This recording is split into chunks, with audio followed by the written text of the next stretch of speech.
নমস্কার বন্ধুরা, আমার চ্যানেলে আপনাদেরকে জানাচ্ছি অনেক অনেক স্বাগত। বন্ধুরা, আজকে আমি নিরামিষ পনিরের একটা এমন রেসিপি শেয়ার করছি যা রেস্টুরেন্টকেও হার মানাবে। আপনারা রুটি, পরোটা, লুচি অথবা রাইস সব কিছুর সঙ্গে কিন্তু ভীষণই ভালো লাগবে। তাহলে ভিডিওটাকে শুরু করছি।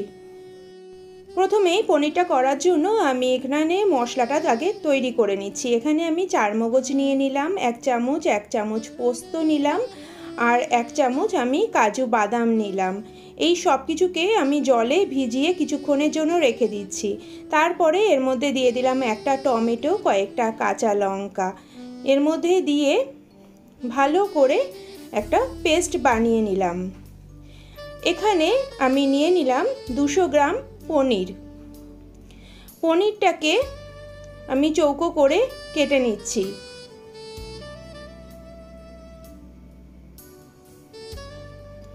পনিরগুলোকে আপনাদের নিজেদের ইচ্ছে মতন আপনারা সাইজ দেবেন। পনিরগুলোকে কেটে নিয়েছি। এর মধ্যে দিয়ে দিলাম 1 চামচ পরিমাণ নুন, আর দিয়ে দেব কাশ্মীরি লঙ্কার গুঁড়ো, দিয়ে এটাকে খুব ভালো করে মাখিয়ে নিচ্ছি। কাশ্মীরি লঙ্কার গুঁড়ো দিয়ে যদি মাখানো যায় তাহলে পনিরগুলো বেশ ভাজলে কালারটা বেশ ভালো লাগে। আর মনে রাখবেন, পনির কিন্তু খুব বেশি কড়া ভাজবেন না। এখানে কড়াইতে আমি 3 চামচ রিফাইন অয়েল দিয়ে দিলাম। এবার তেলটা ভালো করে গরম হয়ে গেলে পনিরগুলো আমি এর মধ্যে দিয়ে বেশ ভালো করে একটু উল্টে পাল্টে ভেজে নেব। নাড়াচাড়া করে ভালো করে পনিরটাকে ভেজে নিচ্ছি। পনিরটা বেশ ভালো মতন ভাজা হয়ে গেছে। এবার আমি পনিরগুলোকে তুলে নেব।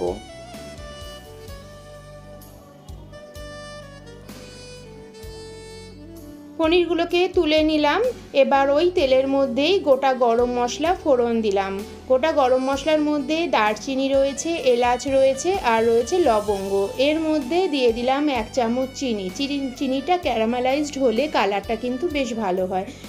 চিনিটা দেওয়ার পরে এখানে কাশ্মীরি লঙ্কার গুঁড়ো 1 চামচ আমি দিলাম।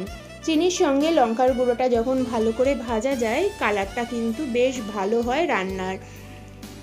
বন্ধুরা, এরপরে দিয়ে দেব আমি মশলাটা, যেটা আমি কাজু পোস্ত বেটে রেখেছিলাম সেটা দিয়ে দিলাম।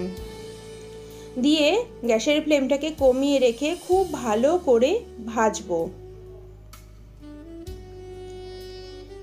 খুব ভালো করে ভাজবো। এরপরে মিক্সিটা ধোয়া জলও একটু দিয়ে এটাকে ভালো করে কষিয়ে নেব। মিক্সি ধোয়া জলটাও আমি এর মধ্যে দিয়ে দিলাম। ভালো করে কষাতে থাকবো যতক্ষণ না তেলটা সেপারেট হয়। খুব ভালো করে ফুটে এসছে। এবার এর মধ্যে আমি 1 চামচ পরিমাণ নুন দিয়ে দিলাম। নুনটা দিয়ে ভালো করে কষিয়ে নিচ্ছি। এবার এর মধ্যে দিয়ে দেব কাসুরি মেথি। কাসুরি মেথিটা দিয়েও ভালো করে কষিয়ে নিচ্ছি। এবার এখানে পনিরগুলোকে দিয়ে দিচ্ছি। পনিরগুলো দিয়ে দেওয়ার পরে খুব ভালো করে কষিয়ে নেব। দেখতেই পাচ্ছেন তেলটা কিন্তু বেশ ভালো মতন সেপারেট হয়ে গেছে। আমি কিন্তু খুব বেশি তেল ব্যবহার করিনি এই রান্নাটাতে। গ্যাসের ফ্লেম যদি কমিয়ে মশলা কষানো যায় তেলটা কিন্তু খুব সুন্দরভাবে বেরিয়ে আসে, আর তাহলে দেখতেও ভালো লাগে আর খেতেও কিন্তু টেস্ট হয়।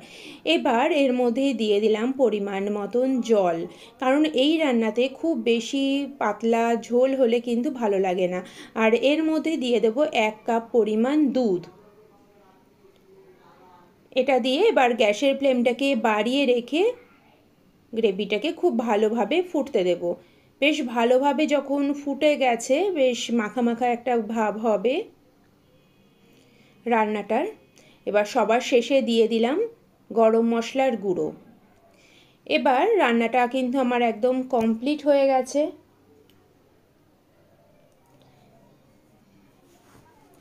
এবার আপনারা চাইলে এর মধ্যে কিছুটা চিনি আপনারা দিতে পারেন, কারণ এই রান্নাতে একটু মিষ্টি টেস্ট হলে কিন্তু টেস্টটা বেশ ভালো লাগে।